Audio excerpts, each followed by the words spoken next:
بسم اللہ الرحمن الرحیم۔ کتابش کے ساتھ میں ہوں عبد الوہاب۔ آج کا قصہ نسو کی سچی توبہ کا ہے۔ نسو ایک عورت نما آدمی تھا، باریک آواز، بغیر داڑھی اور نازک اندام مرد۔ وہ اپنی ظاہری شکل صورت سے فائدہ اٹھاتے ہوئے زنانہ حمام میں عورتوں کا مساج کرتا اور میل اتارتا تھا۔ کوئی بھی اس کی حقیقت نہیں جانتا تھا، سبھی اسے عورت سمجھتے تھے۔ یہ طریقہ اس کے لیے ذریعہ معاش بھی تھا اور عورتوں کے جسم سے لذت بھی لیتا تھا۔ کئی بار ضمیر کے ملامت کرنے پر اس نے اس کام سے توبہ بھی کر لی، لیکن ہمیشہ توبہ توڑتا رہا۔ ایک دن بادشاہ کی بیٹی حمام گئی۔ حمام اور مساج کرنے کے بعد پتہ چلا کہ اس کا گراں بہا گوہر کھو گیا ہے۔ بادشاہ کی بیٹی نے حکم دیا کہ سب کی تلاشی لی جائے۔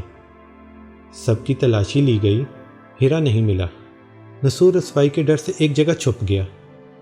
جب اس نے دیکھا شہزادی کی کنیزیں اسے ڈھونڈ رہی ہیں تو سچے دل سے خدا کو پکارا اور خدا کی بارگاہ میں دل سے توبہ کی اور وعدہ کیا کہ آئندہ کبھی یہ کام نہیں کروں گا، میری لاج رکھ لے مولا۔ دعا مانگ ہی رہا تھا کہ اچانک باہر سے آواز سنائی دی کہ نسو کو چھوڑ دو، ہیرا مل گیا ہے۔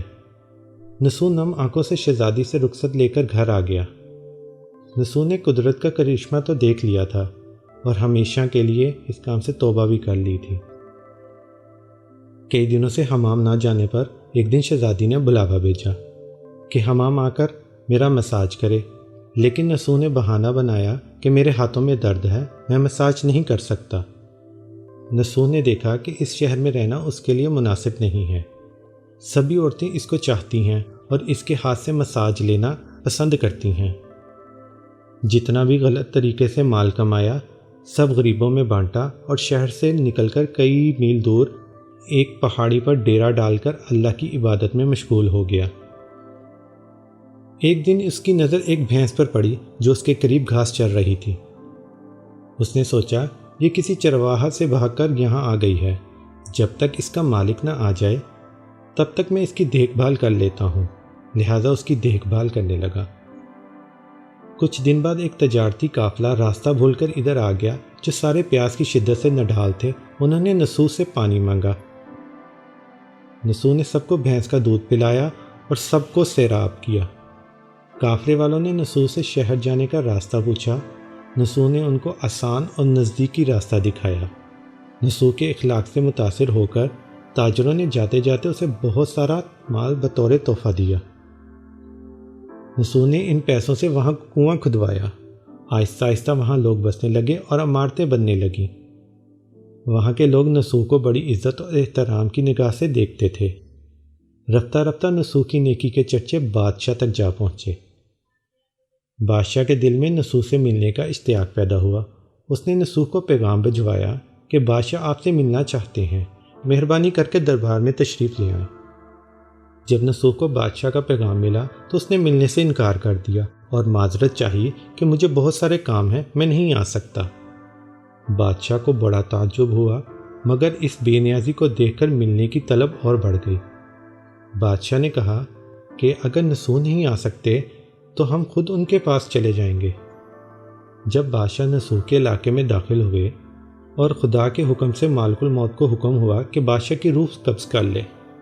چونکہ بادشاہ بطور عقیدت نسو کو ملنے آ رہا تھا اور رایا بھی نسو کی خوبیوں کی گرویدہ تھی، اس لیے نسو کو بادشاہ کے تخت پر بٹھا دیا۔ نسو نے اپنے ملک میں عدل اور انصاف کا نظام قائم کیا۔ وہی شہزادی جسے عورت کا بھیس بدل کر ہاتھ لگاتے ہوئے ڈرتا تھا، اس شہزادی نے نسو سے شادی کر لی۔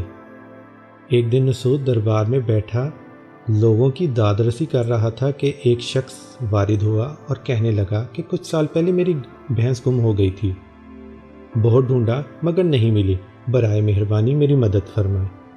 نسو نے کہا تمہاری بھینس میرے پاس ہے، آج جو کچھ بھی میرے پاس ہے وہ تمہاری بھینس کی وجہ سے ہے۔ نسو نے حکم دیا کہ اس سارے مال اور دولت کا آدھا حصہ بھینس کے مالک کو دے دیا جائے۔ وہ شخص خدا کے حکم سے کہنے لگا اے نسو جان لو، نہ میں انسان ہوں اور نہ ہی وہ جانور بھینس ہے، بلکہ ہم دو فرشتے ہیں تمہارے امتحان کے لیے آئے تھے۔ یہ سارا مال اور دولت تمہارے سچے دل کی توبہ کا نتیجہ ہے، یہ سب کچھ تمہیں مبارک ہو۔ وہ دونوں فرشتے نظروں سے غائب ہو گئے۔ اسی وجہ سے سچے دل کی توبہ کرنے کو توبۃ النصوح کہتے ہیں۔ تاریخ کی کتابوں میں نصوح کو بنی اسرائیل کے ایک بڑے عابد کی حیثیت سے لکھا جاتا ہے۔